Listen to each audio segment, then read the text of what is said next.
Prime-time local news, serving the Lakeland and Midwest regions.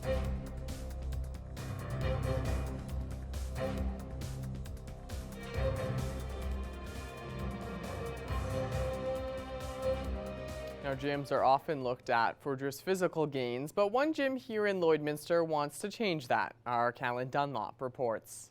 Viking Strength is a locally owned gym here in Lloydminster. Their goal is to be more than just another gym.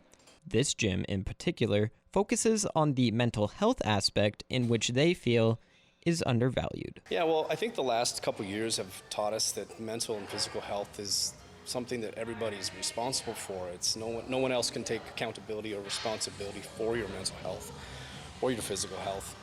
But at the same time, people need resources. A survey from the community did indicate that there seemed to be a lack of resources. So one of the things that we have as a goal would be not only to provide that support, but to expand our reach into the community. The team at Viking Strength urges newcomers to come experience the atmosphere they've developed over the years. You'll find quickly that Viking Strength has its own flair on how we do things. We've got a very tight community with all of our members that we kind of treat everybody like family, and we want to make sure that we take feedback from everybody to improve what needs improved and then offer suggestions on the things that we feel could be helped out. Viking Strength's current location is going to be expanded into the motion fitness space in Lloydminster in July of this year. Callan Dunlop, Primetime, Local News.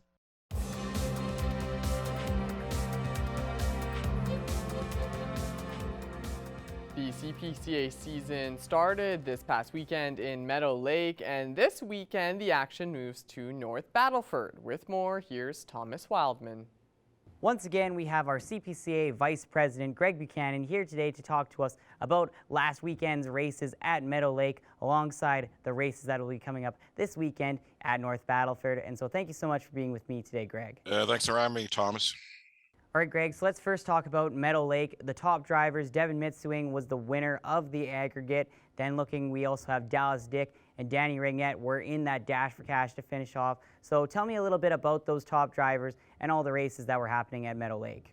It shouldn't be a big surprise because Devin Mitswing is a former Canadian champion, comes from a legacy family in the Mitswings. His dad won 7 Canadian championships. Brother Dale won a championship, so 9 Canadian championships in that family alone.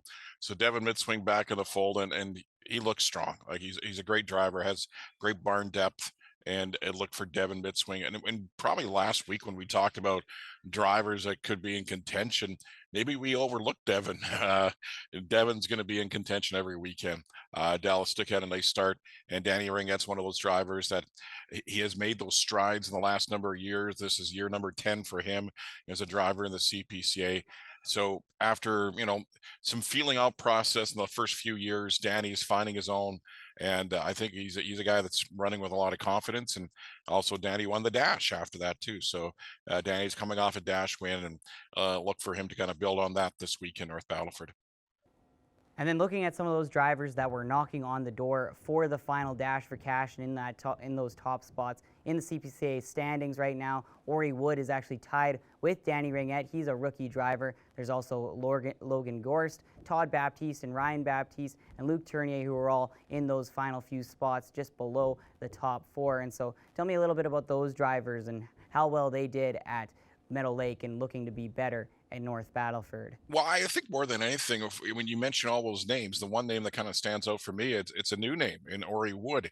Here's a rookie driver, first time ever in the wagon box on Friday night, and he cracks the top 5, which is amazing. If you're a rookie driver, you're just hoping that you don't have a whole lot of penalties at the end of the race. You got a lot of butterflies, got a lot of nerves in that first night. And he seemed to gain confidence as he went along.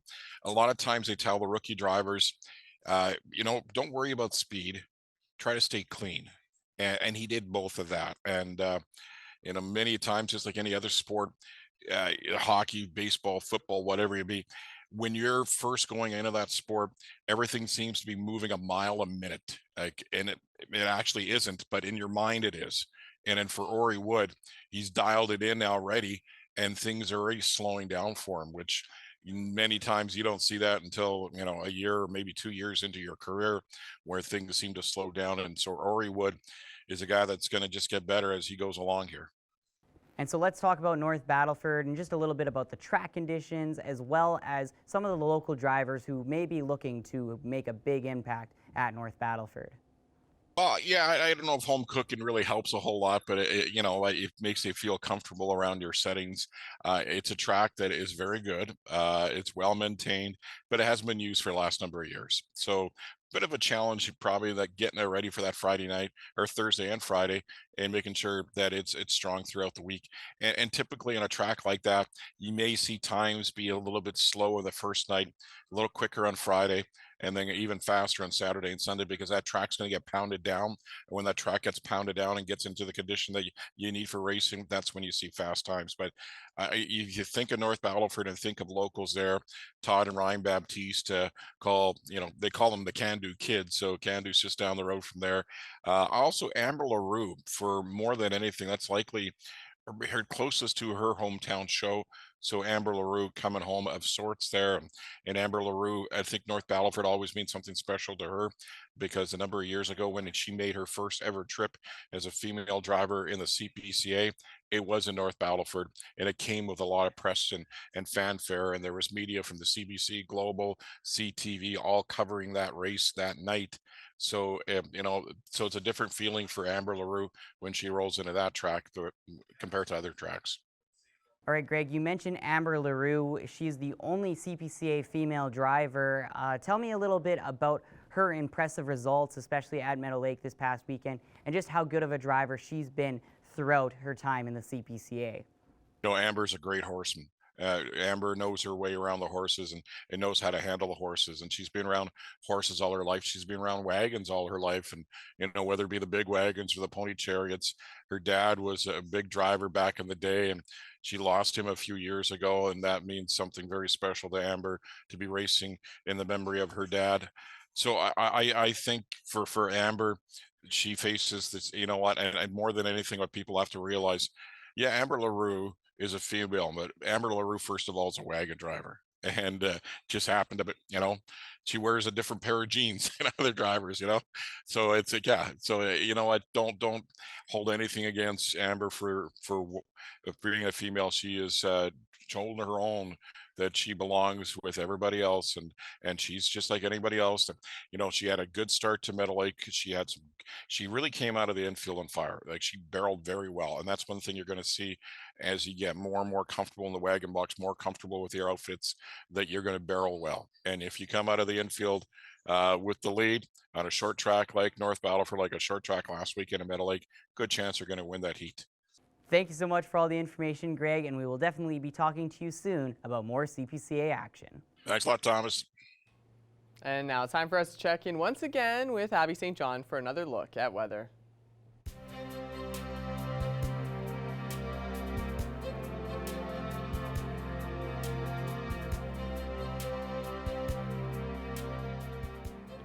Thanks so much, Jace. Yes, we are still sitting at 28 degrees here in the border city, and like I mentioned earlier, we are under that extreme heat warning as well as an extreme thunderstorm watch. We're not in the warning yet, but we are watching out for it. So definitely take precautions, especially with that heat. If you're going out, let's say Bud Miller Park, make sure you have that sunscreen and you're wearing hats and drinking lots of water. And I suspect that the heat warning will continue, but definitely keep track of that and make sure you're up to date on all of those alerts as well.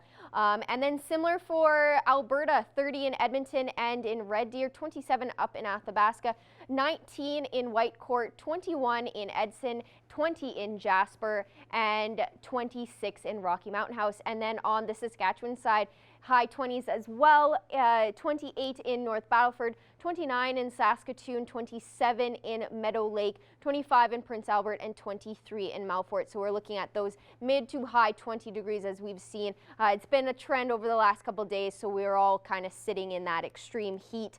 And then more northern temperatures. It's a little bit more cooler, especially in Stony Rapids, Uranium City, and Wollaston Lake, sitting at 9 and 10 respectively.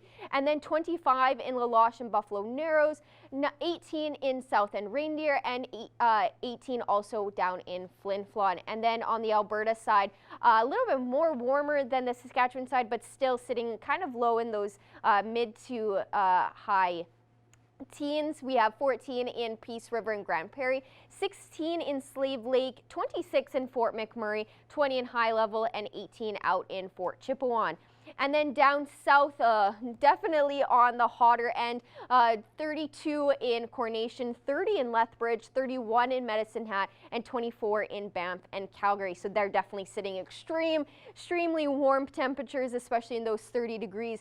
30 out in Kindersley, 31 in Moose Jaw, 29 in Swift Current, Regina, and Estevan, and 26 in Yorkton. And then overnight tonight, we drop in North Battleford, we drop to 16 degrees, fairly clear evening with a little bit of wind, so that's always nice. 19 is the low for Cold Lake tonight, a little bit more on the breezier end and some clouds, but it will clear up throughout the evening. And then overnight tonight across the region, 16 in Meadow Lake and Provost, 18 in Bonnyville, 17 in Isle of Cross, and 16 in Paradise Hill. And there is a chance of some showers in Isle of Cross overnight tonight, so definitely be aware of that. But mostly cloudy skies, a little bit breezy in the early evening, but it should clear off as the night goes on. And then 15 in Unity and Myrnam, 19 in Pearson with a chance of some showers in the early evening, as well as in Calgary. There's going to be a late night shower for that with a low of 12. And then in Wainwright, it will be mostly cloudy skies with 17 degrees as your evening low. And then here in Lloydminster overnight tonight will drop to 16 degrees, and it will be a little bit on the breezier end this evening and partially cloudy skies. So 16 isn't too low of a temperature overnight. It will still be quite warm, but we will have that wind to kind of cool things off. And then over the next 7 days here in Lloydminster, like I said, we are under that extreme thunder shower watch, not a warning, but it is that watch right now. There's a chance of some rain tomorrow morning into the afternoon with a high of 26 and a low of 11. And then on Thursday, again, we have some showers predicted for the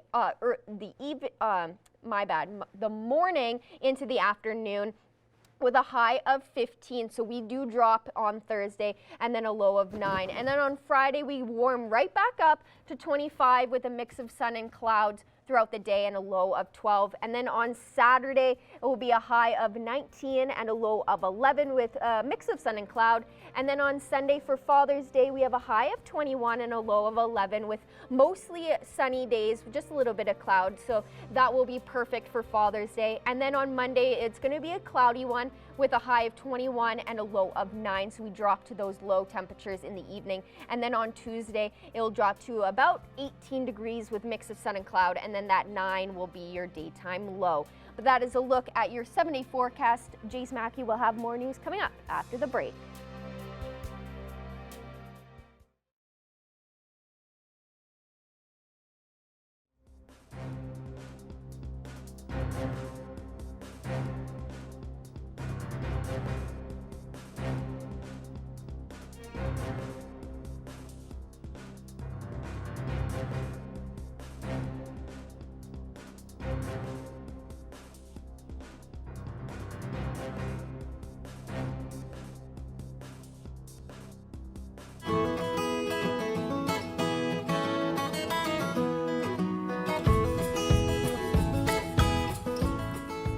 I'm back at Border Paws Animal Shelter for another edition of Pet Project Diet, and I am back this week. I was only gone last week, but thank you for joining me. And today we are showing off 2 cats in one of their cat rooms, Ginger Beef and Stacy. Tell me a little bit about them, their personalities, and how they came to Border Paws. Yeah, so we've got Stacy here on the bottom. She's quite the character. She's a little bit of a wrestler, which is kind of funny because she's actually named after an old wrestler. But yeah, she's really sweet. She's just kind of a little bit picky on who she likes kind of thing. We've noticed she's more of a lady's cat than a man's cat, but I mean, I think with the right introduction, she'd be good. She doesn't seem to mind the other cats in here, so I don't think that'd be horrible. We have not tested her with dogs. She's about 1.5 to 2 years old. And then we've got Miss Ginger Beef up top here. She's kind of hiding on us a little bit. She came in as a surrender, so my understanding was she lived with her owner for the 7 years of her life. Not really sure what happened, whatever reason for surrendering, but she's really sweet, and she doesn't seem to mind other cats too. Again, I'm not 100% sure on dogs, so. And with Stacy being that she is younger, she is probably a little bit more easier to get used to, whether it's like a man or dogs and stuff like that. Absolutely, right? She'll be more adaptable. She's quite the funny one, right? Like, she definitely is very playful, and I feel like she'd be very entertaining, if you've got kind of, I probably wouldn't do her with like little kids, like under 3, but I think, anything older than that and kids that kind of understand boundaries, she'd be fine, and she'd be very entertaining to watch. She's constantly playing, so. And of course, you allow people to come in and like slow introduction if they do have smaller children. Absolutely, they could come in and right? Interact with her for Exactly. Well, now that we're in the new shelter, like you can literally come on down, open her cage, stay in here for a couple hours even if you wanted to, and just kind of get to know her. So that's a nice thing about the new shelters. It's a lot easy to get to know the animal before adopting them. And with Ginger Beef, would you suggest a specific household, or would she be fine really in any house? So far, everything she's showing us, she would be good. She doesn't seem to really mind all the craziness with the other cats in here. Again, like I said, I don't know about dogs, but she's a very clean cat, doesn't seem fazed by too much, so I think she would do good. A lot of volunteers come in and their children play with her, and there's been no issues, so. Which is perfect because she is more on the older end of things, so it kind of be like she's full-grown adult, and so this is kind of just this will be her last. Exactly. Kind of just needs a home to relax in, for the rest of her days. Bask in the sun. Yeah, just to be herself. That's awesome, and they are very cute, and we were interacting with them a little bit before too, and they just wanted pets and they wanted attention, which a lot of cats are like when on their terms, of course. Absolutely. Now, you had a couple of events pass, Street Fest being one of them. Tell me a little bit about how those went, and Yeah, so Street Fest was awesome. We were doing glitter tattoos. I know they were extremely busy with them. Our events coordinator, Candace, has been so busy lately. I feel bad for her, but yeah, I know she's got lots in the work for this summer. So you're going to see us out there a lot more. But yeah, Street Fest went really well. We brought a dog there, Fancy, who actually adored hugging all the mascots. I guess every mascot that walked by, she had to go and hug them. So no, it was really, really good. And then on Sunday was when we had the Motocross Club. They put on a Cars and Cats show for us every year, and with a barbecue with the proceeds going towards us. And again, the turnout was really good. Everyone was really happy.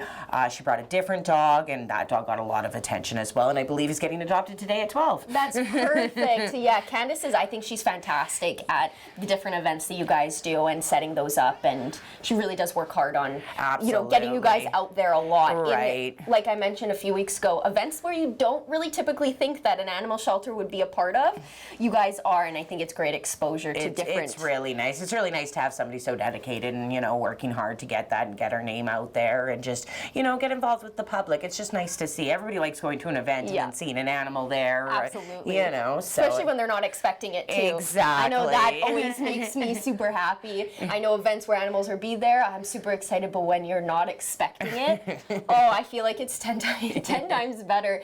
But you have Rib Fest as well coming up. Tell me a little bit about that and what people can expect for your end of it. Yeah, so we're actually going to be selling the 50-50 tickets. So all the proceeds will be going towards our shelter. So we're still needing a few volunteers. I believe they're 3 or 4 hour shifts. It really doesn't take a lot. You just basically stand there and sell 50-50 tickets. So if anybody is interested in helping out, we're still a little bit short for volunteers as it's quite a big event. Yeah. So it's 3 days long, the 16th, 17th, 18th. So we are still needing a little bit of help. But yeah, no, if you are interested in volunteering, even just a couple hours, we appreciate it.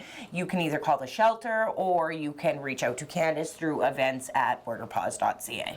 And we were talking a little bit before about a microchipping event that you guys also have that you kind of wanted to very much touch on. So tell me a little bit about what that is and how people can get involved. Yeah, so we are actually offering microchipping where we'll do it right at the shelter. We're doing it on the 24th. We're going to have a barbecue going as well as glitter tattoos again. We've got a really good glitter tattoo artist so yeah, we'll have that going. So it's by $30 donation. If you want to donate more, that's awesome. We just ask for the minimum $30, which is really good. It's quite a bit cheaper than, going to a vet clinic and all that. And microchips honestly help us reunite your animal to you faster. If an animal's chipped and they come into the shelter, we get the information and we can actually call you right away. Same if your cat gets picked up, they could be brought to a vet clinic. I believe some pet stores now are microchipping. So it's just a great way. I've heard stories where cats jump a train and end up on the other side of the country.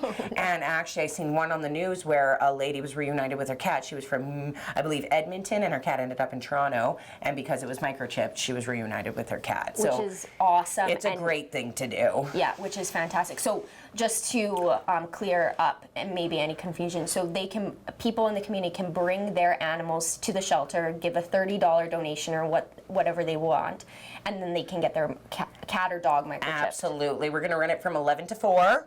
There's no appointment needed. You can just show up. You might have to wait a little bit if we are quite busy, but I mean, we'll have the barbecue going on. You can come visit the animals while you're waiting.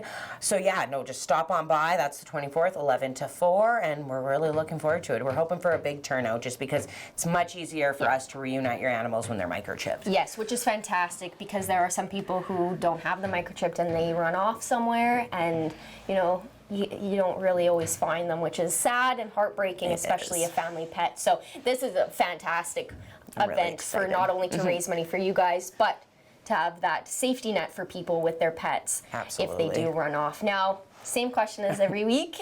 Is there any donations that you're in need of?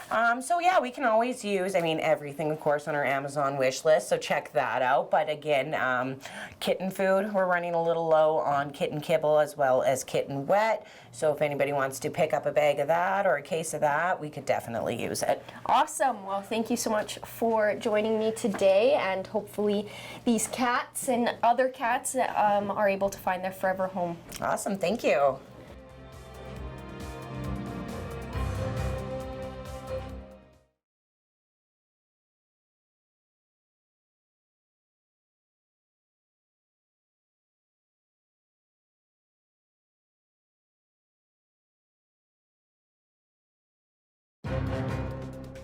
Furniture set and design supplied by Furniture Gallery, downtown Lloydminster.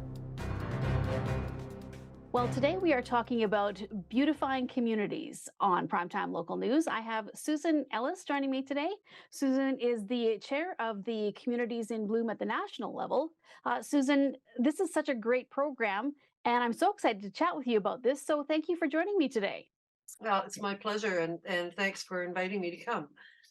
Well, let's talk about the program itself, Susan, in case there are people out there who don't know what the Communities in Bloom program is. Can you please explain it to me and let us know how it works? Okay, so Communities in Bloom is actually 30 years old.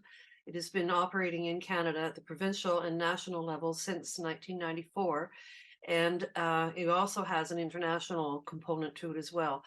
The whole purpose of it is to get people and communities continuously and engaged in their towns, villages, cities, and to work towards continuous improvement. So it's a competitive program, and the communities that are in it they compete against other communities based on population. So villages deal with other villages, cities with other cities, and so on. And there are 6 different criteria that we use as the judges. There are volunteer judges that travel across Canada and all the provinces, and then all the international ones as well. And communities are all looked. It's a grid that we have, an evaluation grid that is very, very detailed and looks at pretty much every component that is possible in a municipality to encourage positive growth. Well, let's talk about what happens now because the finalists have been chosen. Where do you guys go from here now over the next couple of months? What will you be doing in these communities? So there are there are pairs of judges to people, and we go out to all of the communities that we're divided up, and we travel sort of.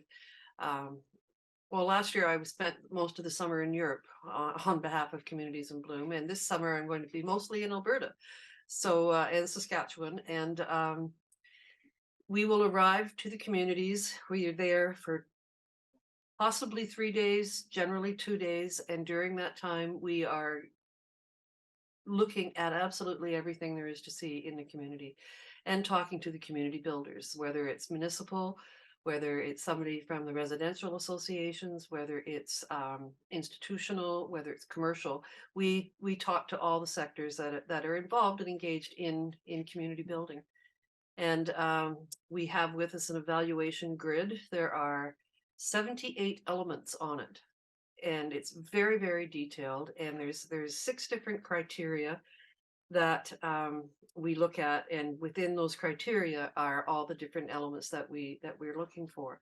So it starts with general appearance. You know, we walk into town, first impressions are lasting impressions. So what do we think? And you know, do you have graffiti? Do you have garbage? Are your streets clean? Is there a lot of weeds on all the cracks and all the sidewalks? Has it been cared for, basically? And some communities are exceptional, others are looking for more ways that they can improve, particularly in their downtown districts. We see everything, and it's awesome. We then go from there to the one that is actually the most important these days, and that's environmental efforts. And again, from the residents to the municipality to the institutions, commercial, what are you doing to become more environmentally sustainable, to be good stewards of your land and where you're at? Things that are right now, are you doing sustainable things? Do you have rain gardens? Do you have rain barrels? Do you have waste management programs? It gets very, very detailed at this level. And then from there, there's a fly here. There's we go from landscape, then we go into landscape. Again, that's your parks, your grounds, cemeteries. How are they cared for? What kind of turf management programs do you have? What are your grassing policies? Well, we're lucky, Susan. In this area, we have 2 communities that we're aware of at this point that are have made it to the final, and that is Provost and Cold Lake. So, will you be the one who will be visiting those 2 communities, or is that too early to determine? No. We've all been given our itineraries, and yes, actually, it is. I will be the one that is traveling to Provost and to Cold Lake. I'll also be judging Wolseley, Saskatchewan, and then there's Chipman, New Brunswick, and Barrie, Ontario. Barrie's a large city, and it's in the Circle of Excellence, so it's not in the same population categories as the other 4. But I'll also be traveling with Tina Liu. She's one of our she's a member of our board of directors, and she is also the chief landscape architect for the National Capital Commission. So if you've ever been to Ottawa to the Tulip Festival, or in wintertime to see the Festival of Lights, that's Tina's work, and she's pretty phenomenal. So she talks about all the different plants and the horticultural components, and I talk about the economic development benefits of the program. And we're really looking forward to it. It'll be the last 2 weeks of July that we'll be in the area. Well, if anybody is looking for more information on this program, or are looking maybe to get their community involved sometime in the future, Susan, where do they go to find all that information? Communitiesinbloom.ca. Really simple. Go there. Now, there is the national program is fed basically by the provinces. So there will also be a Communities in Bloom in Alberta and a Communities in Bloom in Saskatchewan, and so on. I do believe Lloydminster, I know for a fact that it has participated in the past, probably in the Saskatchewan side or the Saskatchewan level. But for general information about the whole program, communitiesinbloom.ca has all the information, and all sorts of helpful advice. It's a great network, and for any kinds of things that we do, including the choosing the colors. Like this year, the color purple. So if you're planting flowers out there in Lloydminster and Provost and Cold Lake, put a little purple in. We do things like that as well. Okay, great. Well, thank you so much for joining me today, Susan. I really appreciate it. And I hope you enjoy your time when you're out here judging for Communities in Bloom. I'm really looking forward to it. And I'm certainly intending to spend a little bit of time in Lloydminster too, saying hi to some old friends. All right. Thank you so much, Susan.